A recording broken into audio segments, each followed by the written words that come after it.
Well, g'day. This is part 2 of understanding the fundamental nature of light and the definitive flat earth model. As I said, it's never going to be easy. This is going to be one of the most difficult things to comprehend for most people. So I've already discussed the appearance of convergence, of how a boat appears to go over the horizon before the bottom part gets obscured by the convergence point. The difficult part for most people then is to understand how that could possibly work as a third person point of view. So this is what I'm going to try and do now, and try and give you an impression of a third person point of view. So let's say the horizon is here, convergence point. We've got flat water all the way across, but from a person standing way the heck over here doing his jiu-jitsu and stuff, we'll just move the metho out of the way, he's going to appear below the water level. And you would think, hang on a second, isn't that contradictory as to how we see things? Well, oh motherfucker, shit. Bloody beer.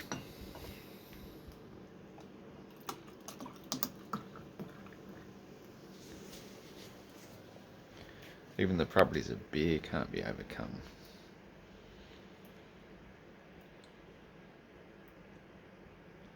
Because they always seek to find their level. I knew I'd be able to put that in there somewhere. So when you look at a image, you don't need me to drag up an image, surely not. When you look out across the ocean, what do you see? You see the water ramping up to eye level. So that's what this fellow's doing down here. He's looking up over the water to the horizon. Person B, on the other hand, he's person B, he'll be person A, because he's got personality. These fellas here are on the exact same level, just he's further away, so he's much smaller. This dude needs to get bigger because he's nearer, but they're on the same level, looking out at the same point on the horizon. Now, if person B is 90 degrees, he'd have to be over here somewhere. Let's do person C, so that they're 45, they're 45. This one here, 90 degrees. He's also still looking across the same level because he's still on the ground. He's just further away. You know what I mean? That's perspective. He's not higher. These guys are all on the flattened level. Now, if person A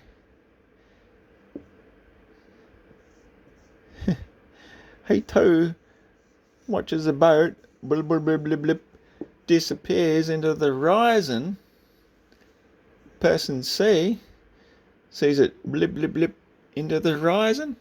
Person B then will be able to take a picture and say exactly where he can see the curve where the boat disappeared behind.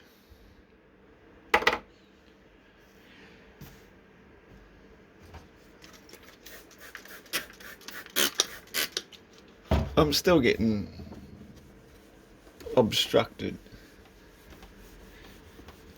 distracted, and falling into nonsense. And that's probably because of the amount of this inebriation brew stuff I've been putting down my throat. But you're just going to have to grin and bear it, because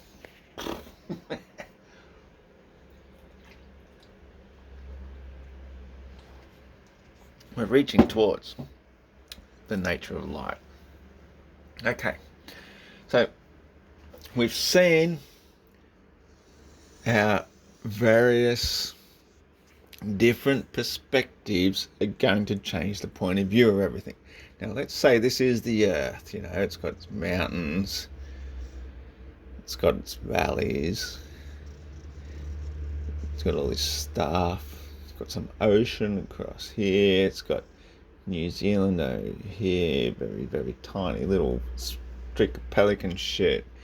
But, it's all water here, the water's level, the lakes are level. This is basically the nature of Earth.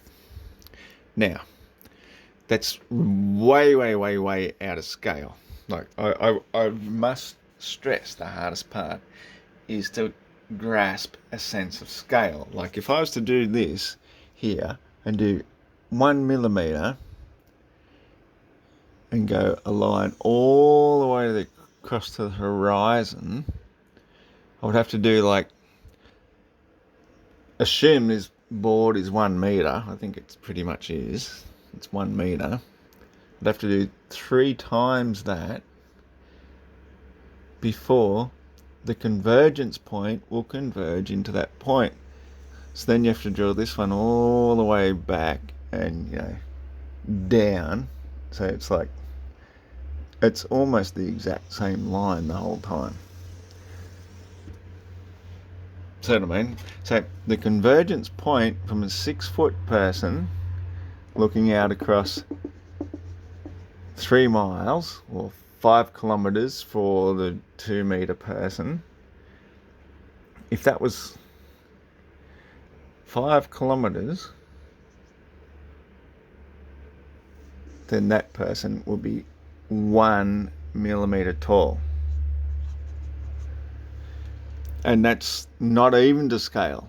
He'd have to be that big, tall, to do it to scale. So that's where our first problem lies, is that it's really, really, really hard to draw anything to scale. So that's where we have to exaggerate it, and we'll say, well, here's the east coast of Australia, and there's the west coast of New Zealand, and there's 3,000 k behind it. Just to try and give a grasp of scale. So you know what I'm talking about, because you cannot possibly do this to scale. This would be so tiny, tiny, tiny, tiny, tiny. That is the problem we are faced with if we're going to do a flat Earth model. So now let's say, the weather, if we were to do this to scale, it'd be across, not even that, it would be even below the mountaintop. That's where the weather exists. And our upper atmosphere would be barely here, across here. Then the upper atmosphere is up here. So it makes it very difficult to show an example of how the nature of light exists in reality. Because in reality, this is this big, that's that big, that's that big. And then what we're trying to show here is up here. But I'm hoping that you can just sort of bear with me for the sake of this argument to say this is how it works, okay? So now we're going to say it's 6 a.m. over here in New Zealand. And so they're going to see the sun, but it's really, really hard to do to scale. So the sun appears here because that's where the atmosphere is.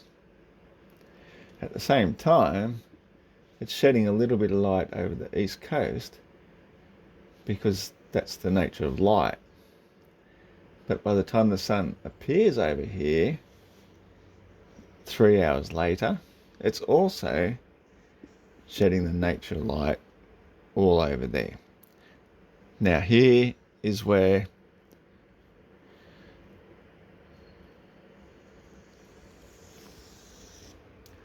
the firmament comes into place. This is the hardest bit for me to explain to other people and to show visually, because it's going to be completely out of scale. It's just the nature of it. I'm going to have fucking another drink just to show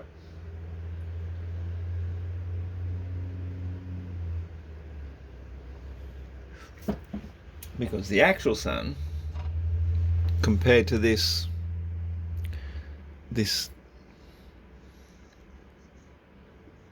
here, should be about 2 millimeters to true scale. But this here to the sun is more like I'll just pluck a figure out of thin air. This should be more like about 100,000 meters to be true to scale. But this this thing does not appear until it's here, because the nature of the atmosphere says all this stuff below it is the night. It is space. We'll just call that space. Empty space. It's darkness. All this to here is darkness, but here is the point where you reach hydrogen and helium. And these are the things that modern science will agree are what composes the composition of the sun. This is what makes this bright light in the sky. That's what they see.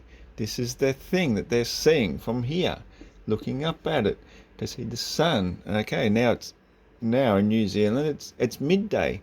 Over here on the east coast, we're looking at the same thing through this point, and here it's 6 a.m. We got our morning coming up. This is our morning sun. So we're looking at the same thing through the same atmosphere, but here, this is where they see it. This is where we see it. Do you see where I'm coming from? This is what I'm talking about. Is this sun and this sun look identical, but they're two different images of this thing. This thing is the black hole sun. It doesn't even create light. The light itself comes from its energy permeating, and as soon as it hits this helium and hydrogen layer, that is where light begins. And the same thing happens also when the sun has gone way back over here somewhere. That is how then when the stars appear, the stars can be all over the shop in the heavens, but we'll all see them at the same height. And from a viewer's point of view, that's still going to give you a personal dome. That's just how it looks because of perspective. So the nature of light then, as the sun travels across the sky, once the sun is here, so people here in the east coast, they're looking up at the sun here, they see their apparition of the sun here, people over the west coast, oh hang on, that's just the Great Dividing Range. They see their apparition of the sun, well, through that, over there.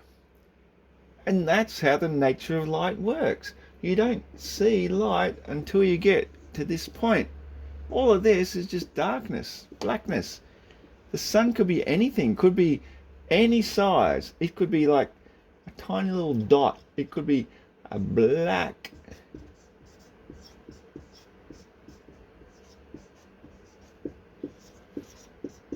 whole sun. It could be a pinprick. That's all it has to be, because it's an interdimensional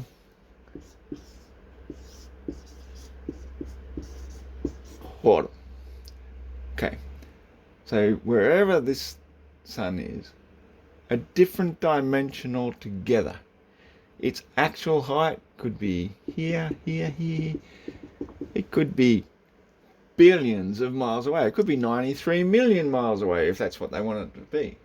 It doesn't matter, because it's still going to only make an impression on the Earth once it hits the hydrogen and helium level of the atmosphere. It's the only way that light appears, and it illuminates it, kind of a bit like, let's just go and have a look at this fluorescent bulb again, just like that. Only all those noble gases are within our atmosphere where we live, and that's why I've got daylight coming through my windows. That is the nature of light. The nature of light illuminates the gases. So the sun, it can be any height it wants to be. I hope we've got that good. We've only gone 17 minutes. It doesn't matter what height the sun is. The effects of the sun are still going to do the same thing once it reaches the atmosphere, and that is why in the northern hemisphere they are quite capable of having summer, while us in the outer hemisphere, I'm going to show this in a minute, are going to be having our winter.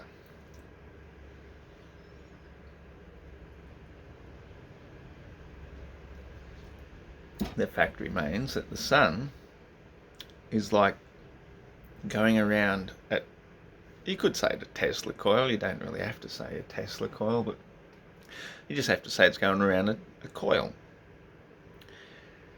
And it winds around a degree per day, going up until June 22nd, when it peaks on the northern hemisphere's summer solstice. Then it winds its way back down. So, yep, I'm sure we got all this. I'm going to delete that terrible bloody mess, and we'll start to show it from another perspective, because everything is perspective, you know.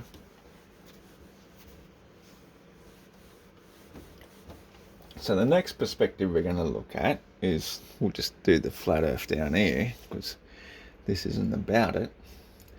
So let's say the atmosphere is here. Let's say that's the what did I say, Tropic of Cancer. No, that's going to be Cap. Hang on, they're both TCs. That's true. That's terrible. Okay, we'll put the equator here, North Pole there. There's Polaris.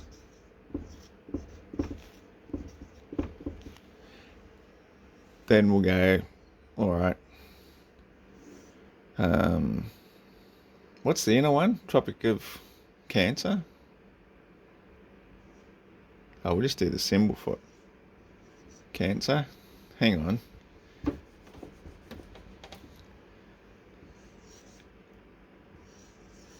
Okay. Nah, fuck. I still can't get it right. I'll get it eventually. It's just like a yin and yang.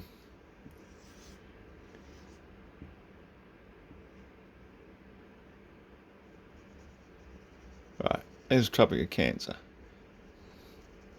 Cool. And Cancer, by the way, is the sun sign for the moon. So, there is that. Then you got Capricorn out here. That's the goat. Goat horns. With his tongue poked out because he's a cheeky little bugger. Right, yeah. So we've got Cancer, Capricorn, and it goes both ways,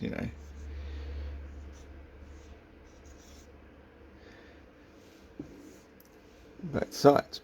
So the flat Earth actually goes much bigger, like Antarctic and shit's way out there. But let's just, for the sake of argument. So then we got this place here. These are both the equators. So the sun, it goes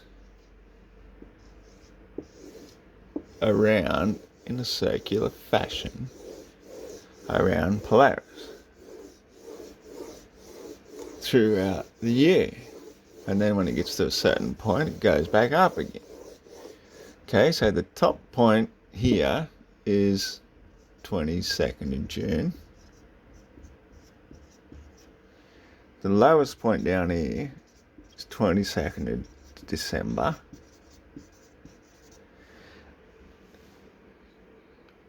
And in between is the equinoxes. And this is the point right here where you'll see the sun. That's the equinox. And then for these fellas to see it here, that's their summer. For these fellas to see it here, that's their summer. So when you're seeing it through all that atmosphere, that's your winter. There's your equinox.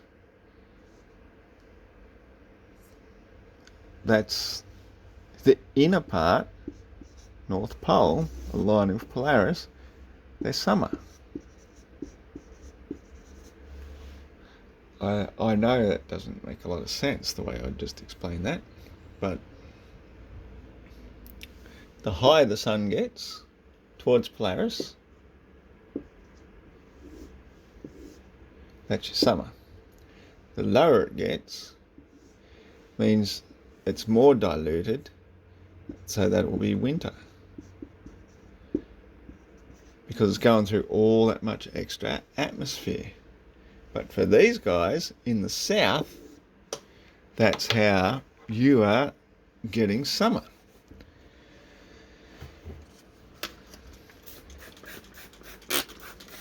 I'll clear that one off one more time and make it a little bit more. How's that time going? 23 minutes, awesome. Right. So that's your seasons explained for somebody who has ability to grasp.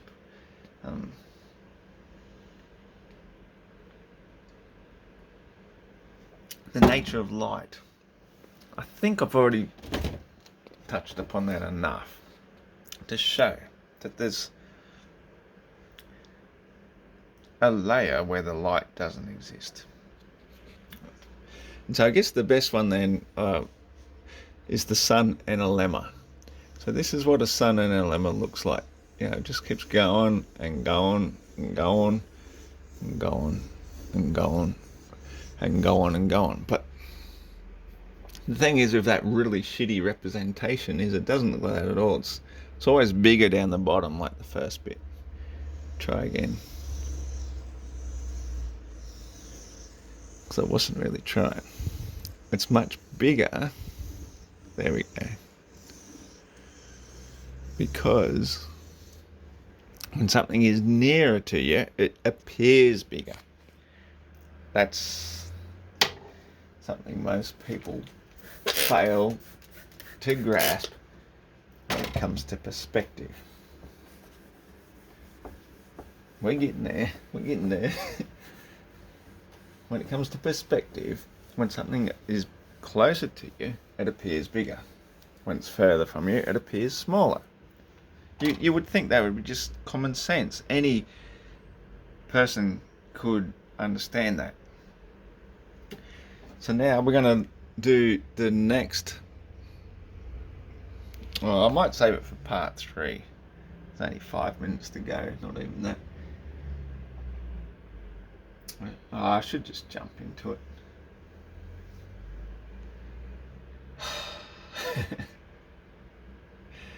Where even was I? Beer o'clock, that's right.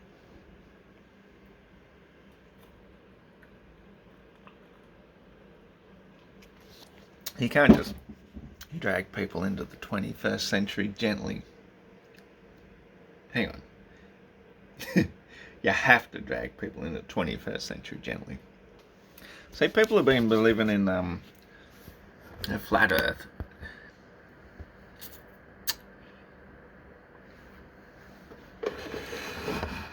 Hang on, I just had to readjust that picture. So people have been believing in the globe earth for like 2,500 years. All because some dude looked down a well and measured shadows of sticks.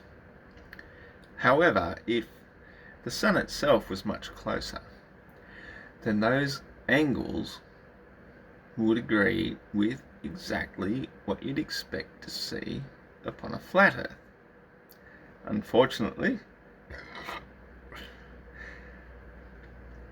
as I believe they were made up, but we'll say that Eratosthenes' made up measurements therefore became the basis for how we would measure and view a globe earth. And that's fine, the ancient Greeks, they didn't have very good physical optics to look across great distances. They couldn't see what was beyond their convergence point. And so when they looked, they said, and kudos, they travelled, It wasn't just the Greeks, it was all sorts of them. The Egyptians were pretty famous for travelling. There's even Egyptian hieroglyphs over here in Australia. So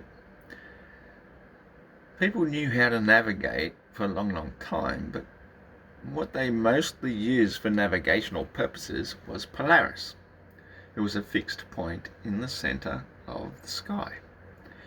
And so they would use that then, quite justifiably, to determine how far away from it they were.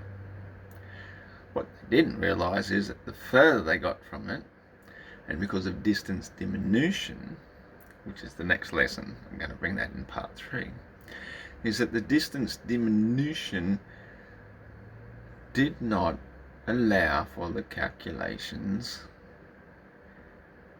to be accurate, because they were using flat two-dimensional geometry. And so when you look at something through a further long line of sight, as opposed to looking at it straight up and down near to you, you cannot accurately judge the amount of distance between you and that spot, because what appears between you and one known spot, a distance, is going to look big, and then the next spot is going to appear smaller and smaller and smaller and smaller.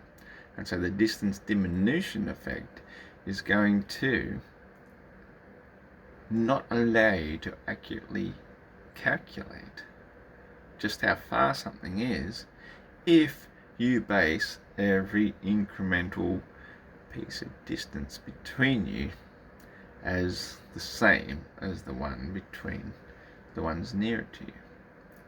So I'll see you in part C, because